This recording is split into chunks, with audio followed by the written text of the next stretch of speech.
Okay, good evening, everybody. Welcome to Shir and Kuta, Shir, a session of learning. Sipurey Maasios. It's the second Shir of Maasios, the story of Cripple. I connect myself to all of you and all those who will come. I'm asking Kadosh Baruch Hu, please, to give us diburim as call, according to the Chelek Nishama of each and every one of us. And this host of the Rebbe's staff of strength will stand for us and subdue our innate wickedness, so we'll be able to learn and to elevate the Shechina, Hashem Yichud Kusha B'Chu Shechintei B'Zat Hashem, Shalom. So let's just share the screen. Let me take a look at what's going on here. All right. Sipurey Maasios, Maaseh Gimel Mechiger. Maaseh B'Chocham Achad is a Maaseh that won a sage. But Kodem Maaseh, before he passed away, Koras Bano, he called his children, his sons, O Mishpachtoi, and V'tziva Oisam, and he ordered them, Lashkos Ilonis. He ordered them to water trees. So you have permission to deal with other occupations. This is something that you should really put your emphasis on. The hashkos ilonis, to water trees. Then the Chocham passed away, and he left behind children.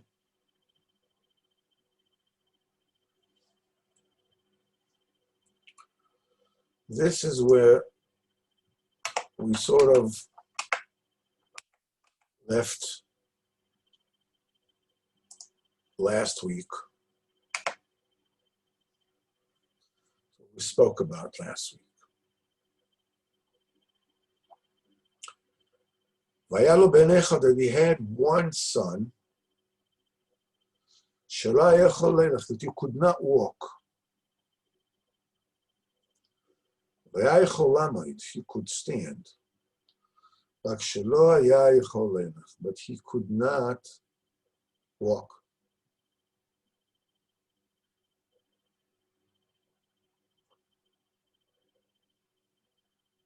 So obviously we need to understand why it is important to us to know that he could stand, but he just couldn't walk. And his brothers gave him sustenance, gave him food, gave him enough, to sustain himself. And they gave him that much, that some was left. And that particular son that could not go, could not walk,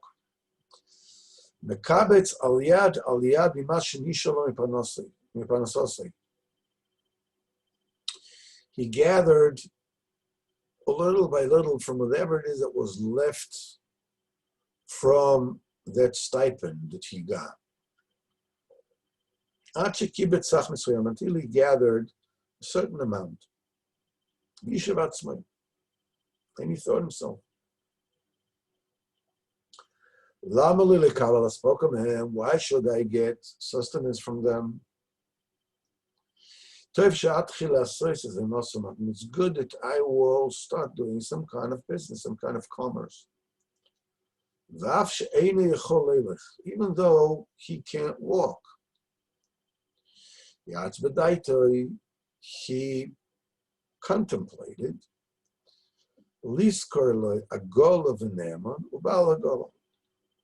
to hire a wagon, a secretary, somebody, a trustworthy representative, and Balagol and a driver.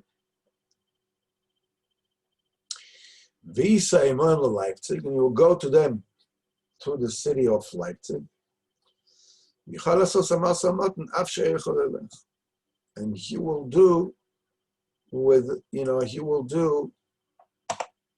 business with them, even though he can walk.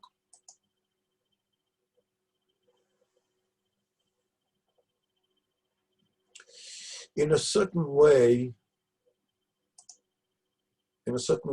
this particular Maisa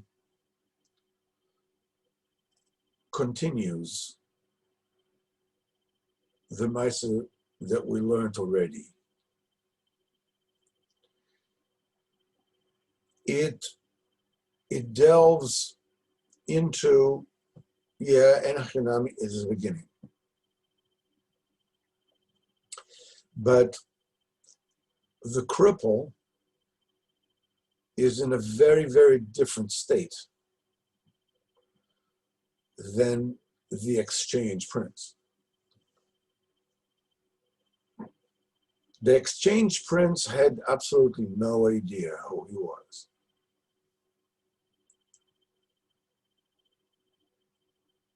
He had to face persecution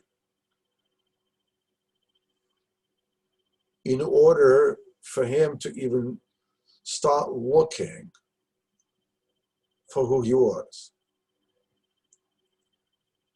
The first impetus when he was subject to these persecutions was to escape.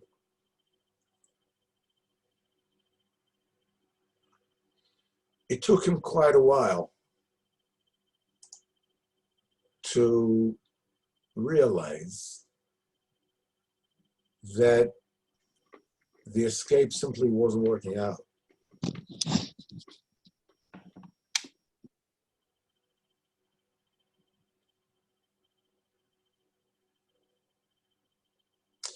That the solution, the anodyne to his pain, was more painful than the original pain. And yet to go through a process of realizing one step at a time, to get himself down, to put himself, give up his ego, go work with behemoths, and so forth and so on. Until he got to the forest, and when he got to the forest, this is the first time that he actually took responsibility.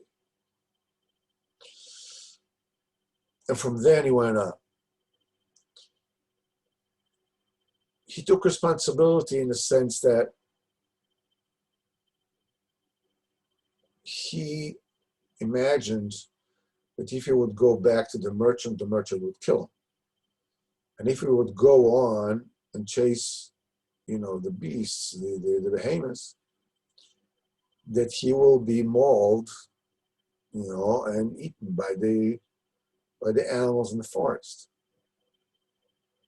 Instead of escaping and saying, what the heck do I need this?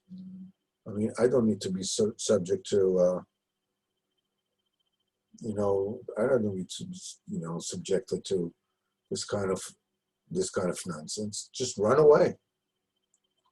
Let the merchant worry about the animals and let it go. But that's not what he does.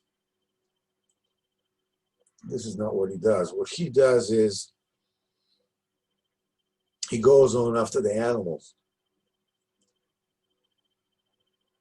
because this is what he was told to do. That's his responsibility. And we said that at the time, that the reason why this step is so meaningful is because when you are facing your responsibility without knowing whether or not you can carry out the given task,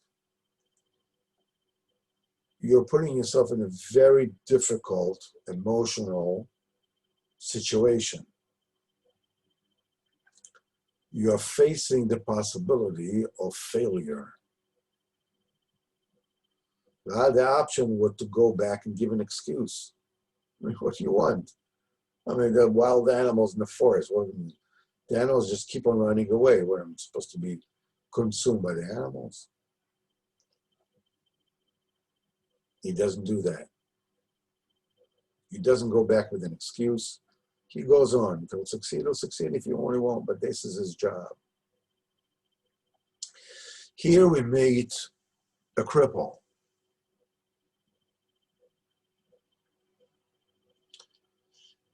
The cripple here represents the midah of the Yesod.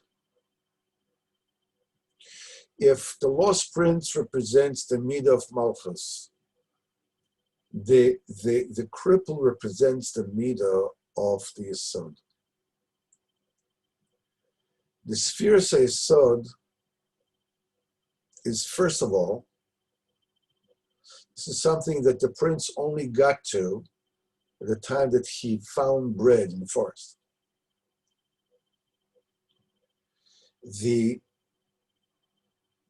There are quite a few attributes to the midah of the Yesod. The trait of the Yesod, which is actually the encapsulation of all the shefa, of all the bounty that comes from above, of all the other sefirot. The Yesod is the one that is giving out, is meting out the bounty. Yosef, who represents the Yesod, who has Shalit, he is the ruler, who has Mashbir, he's the one who feeds. The Yesod rules, and the Yesod feeds. The first attribute that the cripple here represents, which is by far the most fundamental principle that each and every one of us needs to it, or pay attention to, as a Kodesh Baruch Hu, that we will acquire, that we will hold on to, is, unlike the prince who comes up with this philosophical monologue or a dialogue between him and himself that is actually saying, you know, I really don't deserve this. I mean, if I'm a prince, then I don't deserve it. And I have to, the son of this, so I don't deserve it. In other words, the prince is busy with that which he does not have. The cripple, on the other hand, is not busy with that which he doesn't have.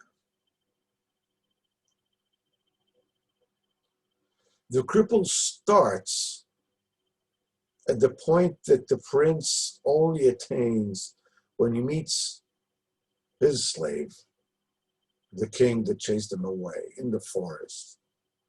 And he becomes a slave. The cripple looks at what he does have. He doesn't look at what he doesn't have. He understands that what he does not have or does have is a given. He doesn't argue with it. In that sense, he represents the true freedom.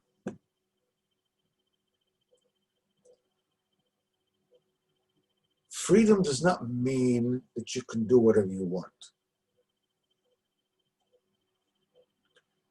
Freedom means, true freedom means to do what your adult mind chooses because it knows it's the right thing to do. It's not an American deserving. In America, they reinvent religion. All religions are reinvented in America. There's American Judaism, as it were. There's American, whatever, any religion in America is being reinvented. The reason why it's being reinvented is because it is embedded in the American character. This is something that has, many positive aspects. It saved the world, during the Second World War. But there is the aspect of, it says, Yiddishkeit, or the truth, or reality, is what I say it is. And the reason why it is what I say it is because I have the right to want it to be whatever I want it to be. And I have the right for it to be what it is that I want it to be. So therefore it is what I want it to be. Period. So the truth is what I want the truth to be, because I have a right to want what the truth will be. And I have the right that the truth will be what I want it to be. So therefore it is. Bada bing, bada boom, then you got it. Sodomy, totally. And not only it's okay, it's a social movement. If you're against it, you're worse than a Nazi.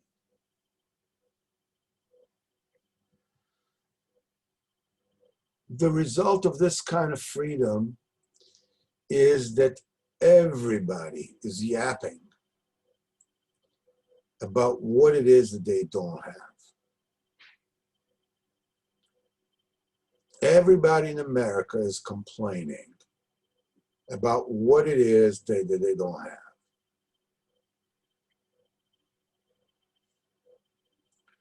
The Chiger represents the total antithesis to this way of looking at things.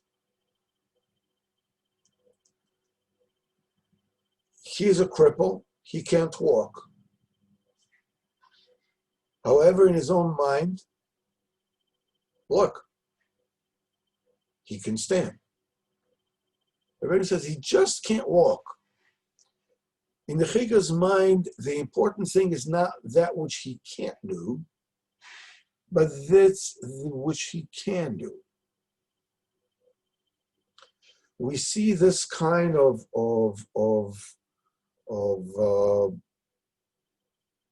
principle at play when Elisha is approached by the wife of Avadia the prophet after his husband passed away. In order to put you into the scene, the king at the time was Achav. The king of Israel was Achav. Achav was an idol worshiper. he married a wife by the name of Isabella.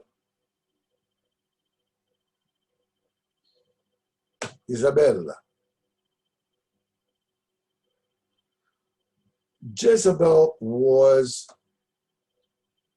she brought in all the priests of the Baal and Asherah and persecuted and killed all the prophets of Hashem.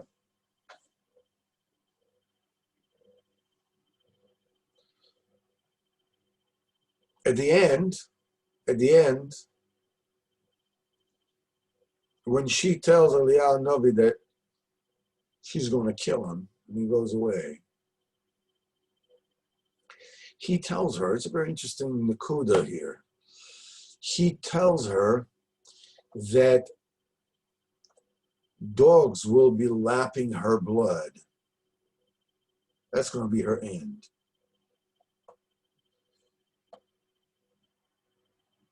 And her son is being killed by Yehu, who comes to the palace, and Jezebel tries to make nice with him. Maybe she can be queen again, and he has her thrown out the window. By the time Yeshua says, listen, she's the queen. She was a queen, so it's not really befitting she'll be lying. The carcass will be lying there on the floor. So why don't you go and take her and whatever, bury her remains. And when they come to look for her, she was eaten by dogs. The only thing that was left were her hands and her feet. And the Gemara had a Muradic story. So why were the hands and feet left? It says, because as wicked as she was, there was one good thing that she used to do all the time. Whenever there was a bride that came out, to go to the chuppah, the queen, Isabel, would take myrtles, which smells very well, and dance before the color. Everything else, she was like the Milshanta that you cannot believe. She killed the Nevi'im of HaKadosh Baruch Hu. This is what she had. So with the schus of doing this, her hands and her feet were not consumed by dogs, and these were buried.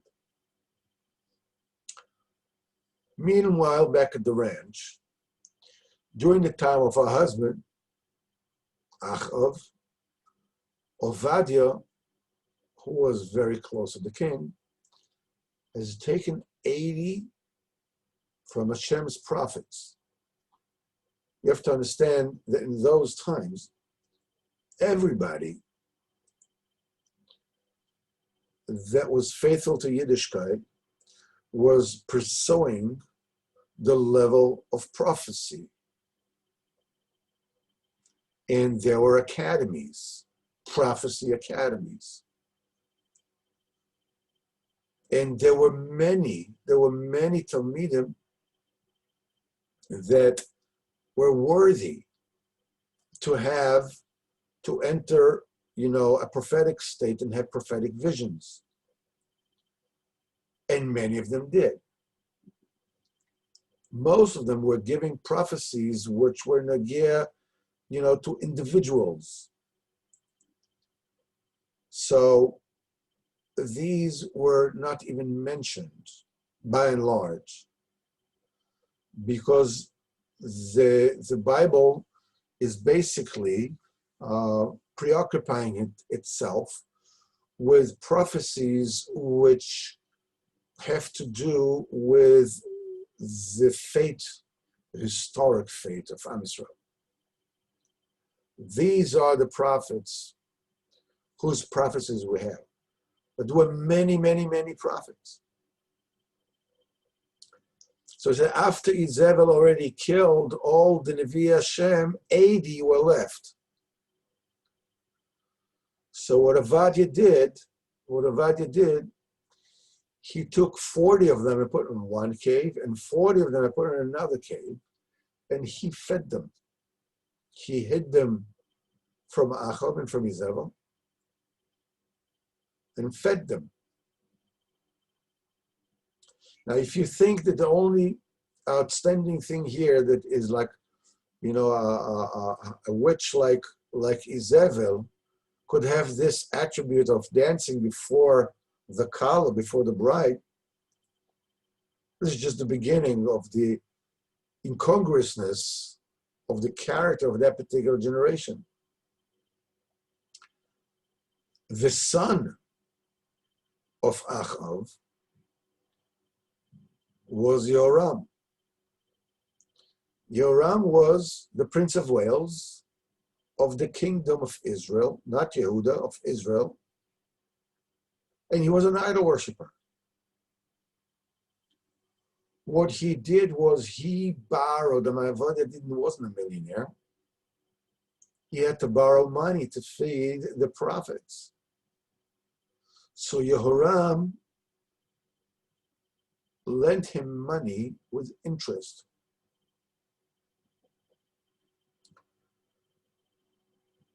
In other words, he knew what was going on. And nobody told Achav and Izebel. The Gemara says they were idol worshippers. They were strife with idolatry and with murder and with larceny. But there's one thing that they did not have, and that is Lashon Hara. They would not snitch. The Gemara says that because of that, whenever it is that they were going on a war, except for the last one, that Achav died, any battle they went out, they would win. Because there was no Lashon Hara between them.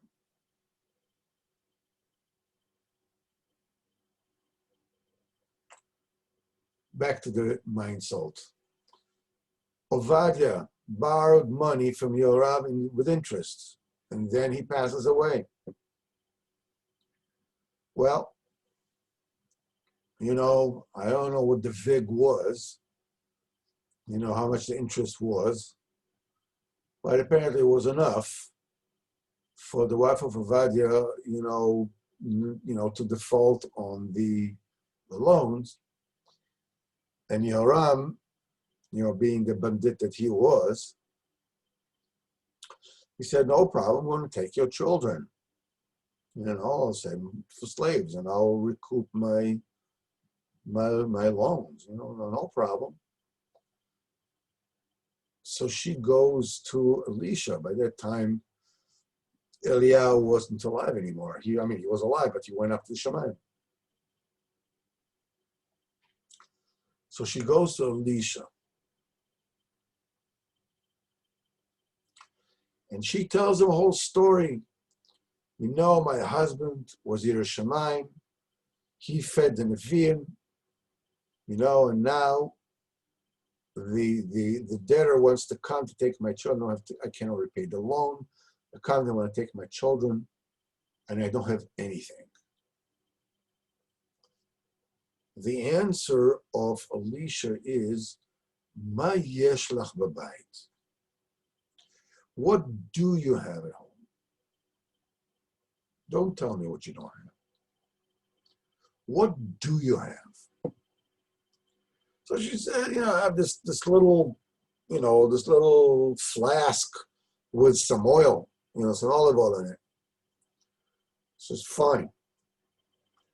Go ahead, borrow from your neighbors barrels and barrels and barrels, empty barrels, a lot, just as much as you can. Then close your windows, close your door, you and your sons, just close everything.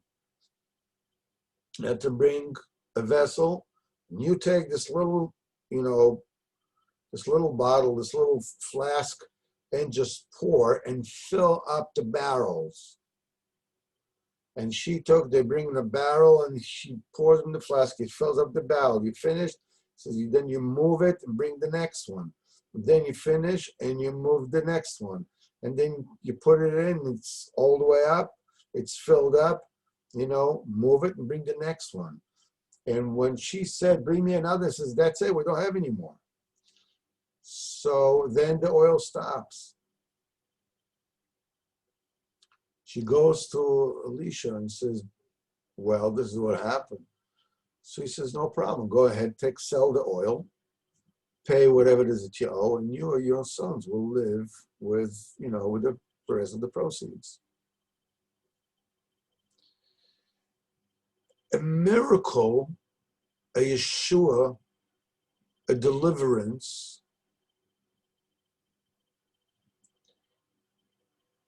is ready to come when you have a vessel for it. And the vessel for it, the only vessel that you need, just as an outcome of what do I have, not what don't I have. Ma yesh lach b'bayit? What do you have? This is by far the most important principle of anybody who is interested in getting into Avodas Hashem.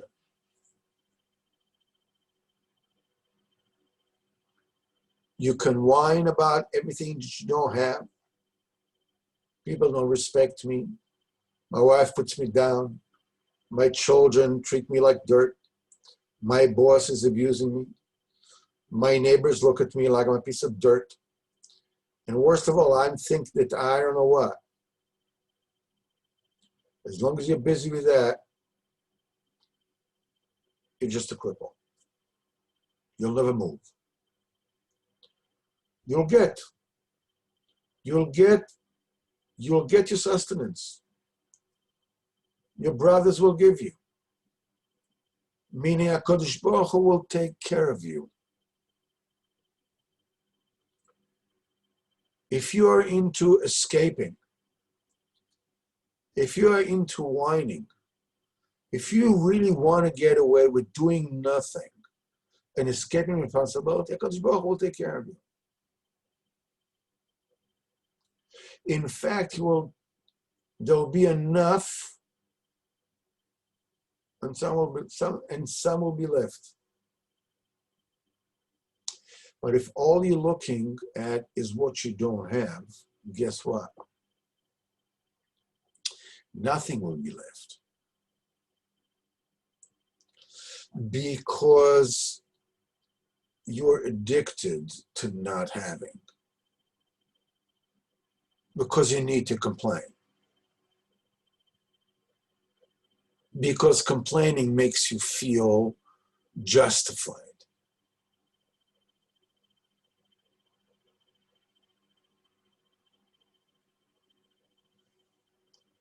The meat of the Yesod, the first attribute of the meat of the Yesod is you have.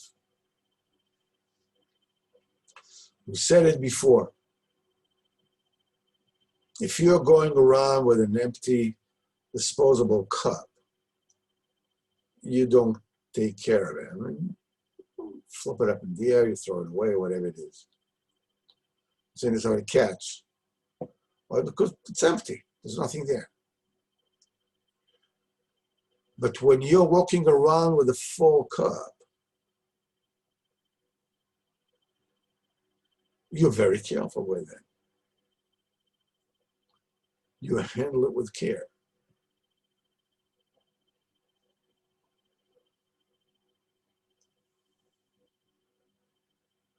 The cripple does not look at himself as somebody who is incapable of doing. He's not a victim of circumstance.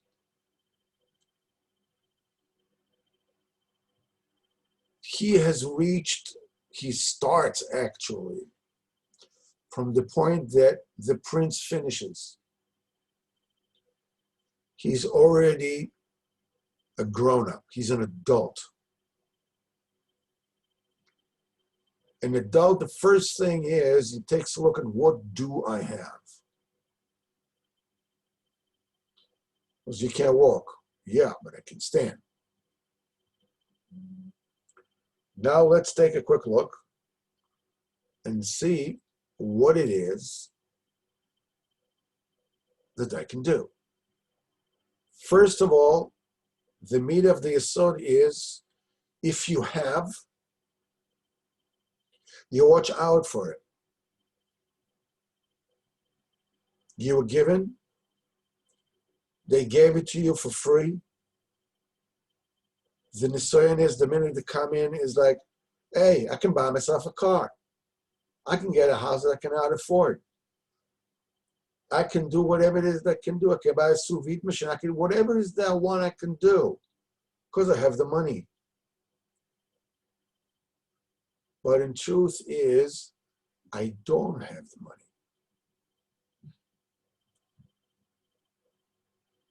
I'm spending the money because my envelope of comfort is to be a victim and to be a receiver and to be a have-not and to whine, a professional victim. So whenever it is that I get, immediately I have to spend it because it takes fortitude to be able to hold on to bounty, to shefa. That's why most of the people that win the lottery within a year become balechayves, because they don't have the emotional, mental faculties to be able to hold on to what they have. They don't know what to do with it. They get rid of it as quickly as they can because that's what they know.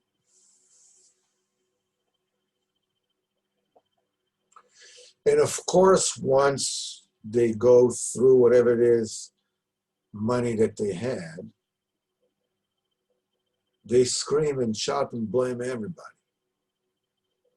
It's your fault that we spent all this money, that we wasted all that thing. I'm a victim of circumstance.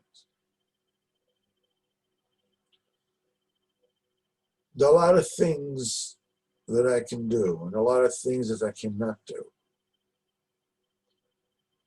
And the things that I cannot do, any person with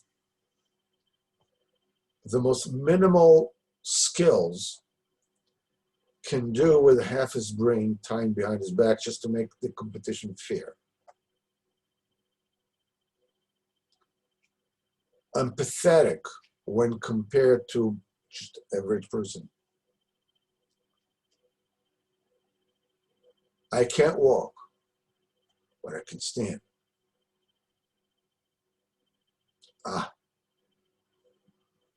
What is it that you can stand? You can't walk, okay, but you can stand. Once you realize that you have,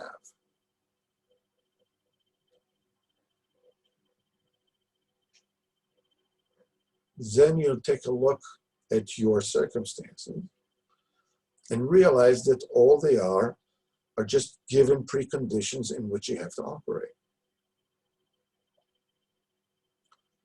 I'm not smart. Okay. So I'll learn Pashut. I'm ADD to the nth degree. All right. So I'll try to find shurim that, I'll over in 10, 20 minutes and try to learn limudim, a little bit of everything. Each one is 5 minutes. If I cannot learn Be'ir, I'll learn Bekiyas.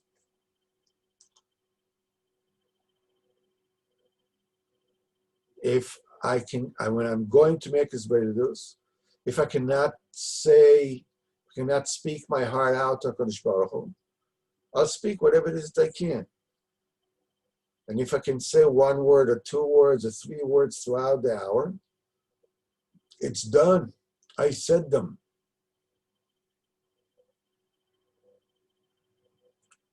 This is a given. I am who I am. If I have a great fear of rejection, fine. I'll attempt to overcome it. I'll talk to Kodesh Baruch Hu about it. What the cripple is doing, he takes a look at who he is, and he compensates for it.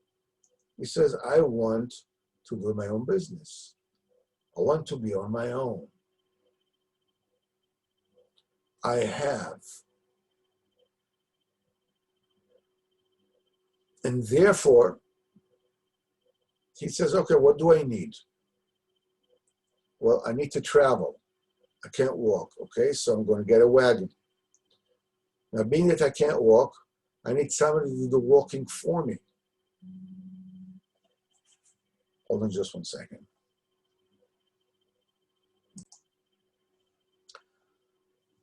So he can't walk, so he'll get the secretary that will do the walking for him. And he'll get a driver that will drive the wagon. He's bringing his outlook. The outlook of the figure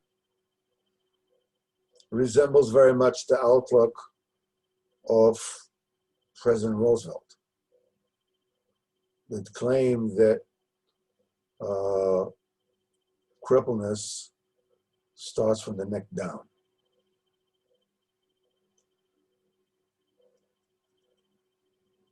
For us as Oivdei Hashem, the question is, first thing is, what do I have?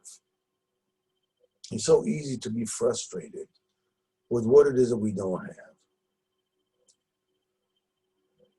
But the first thing we need to do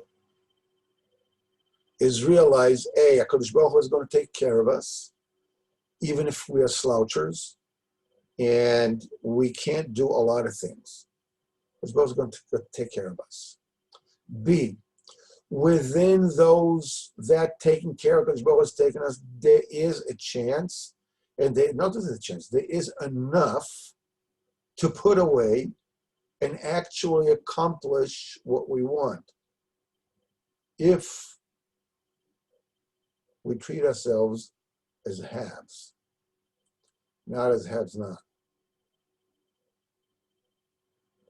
There's a lot of feelings to go into this point of view. It don't come easy.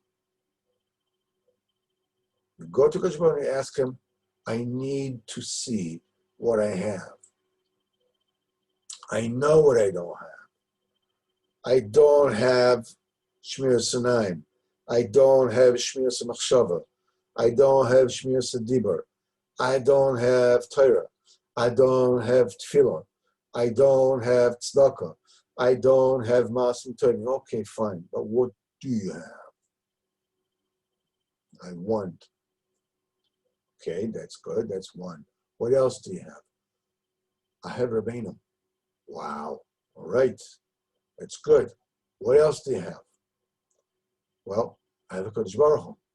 Wow, terrific, terrific. What else do you have? Well, I can read. Great. You know, that Anash used to come to Rabbeinu and say, you know, they were crying that they can't be Mechaber Tefillah. Rabbeinu wanted everybody to daven, you know, with every single word, you know, being Mechaber every single word, and they couldn't do it. Rabbeinu says, take a look at the Ger Tzedek, at the convert, how happy he is if he's just able to say the words in Lashon Kodesh. How privileged he feels.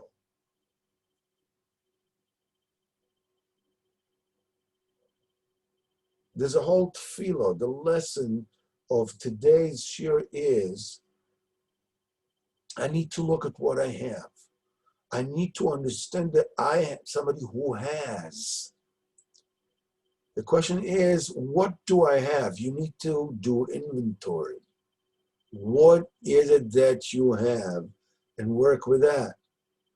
And once you know what you have, you take a look at what you don't have, and you take a look at what your goals are, and then you come up with a strategy.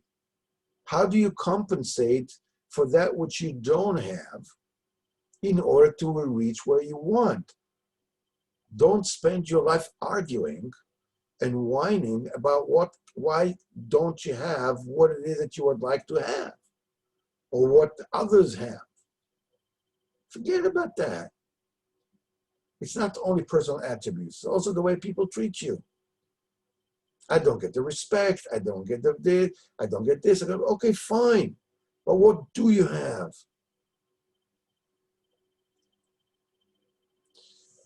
What don't I have is such an insidious disease that whenever it is that something happens to us, my wife treats me badly, or there's something that I cannot get, or whatever it is being kept away from me, and that is not part of that thing which I'm not supposed to look at because of, I don't have that. So, but that's not part of it. It's somebody else supposed to give to me. So they're supposed to give it to me. If you're talking about, listen, this is my personal attributes, I understand. But how somebody else treats me, what are you talking about? She's my wife. He's my brother. He's my cousin. He's supposed to treat me differently. My children are supposed to speak to me. Supposed to speak to me, with respect. No, these are the given conditions. This is what you have. If you'll see that which you don't have, and says, okay, that's a given. What do I have? You will start becoming, getting the first attribute of the Yesod, which is you have. And when you have and you're a giver, you become the ruler. Yosef,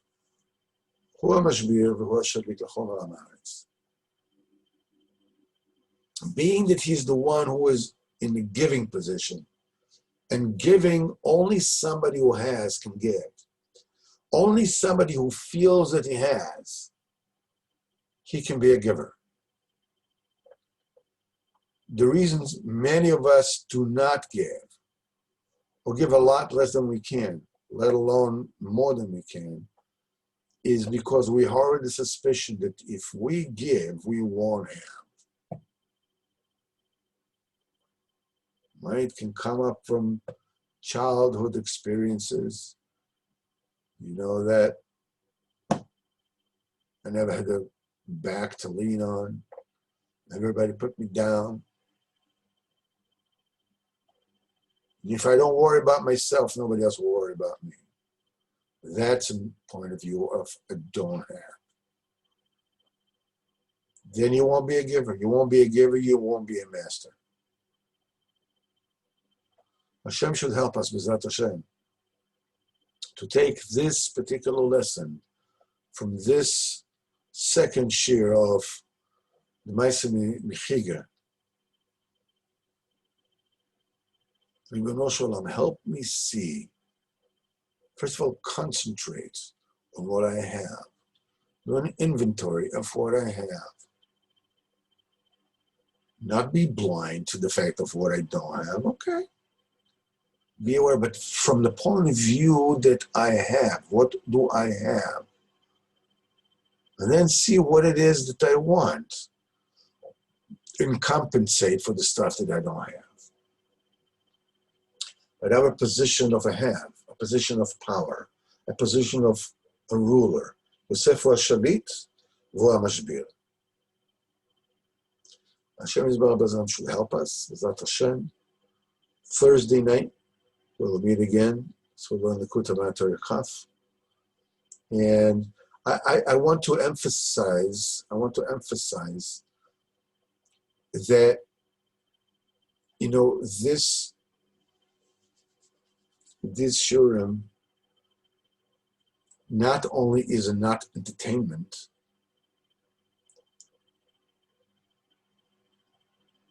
and it's definitely not, learning pshat. This shurim that we learn, we need to take them very seriously. It's something that we need to work with. We're getting tools here, you and I, together.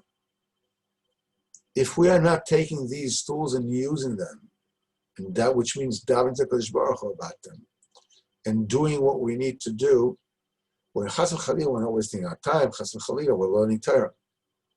But we are using like a smidgen of what it is that we can get here. The spirit of Rabbeinu is here. Rabbeinu is here. He's with us. Everything that was said today is Divrei Rabbeinu. And it's meant to us, for us to put it l'maisa. To put it l'maisa. So B'ezrat Hashem, I would strongly suggest that each and every one of us takes this lesson from today, and until next week, let's put our focus in Tefillah, in Yisbeidadus. You can say Gal Yisrael, Shoftei Nekev Rishona, Shumei Tefillah, Likutei Tefillahs, whatever it is, to put the focus into what do I have? And please make me break the habit of being addicted to that which I don't have.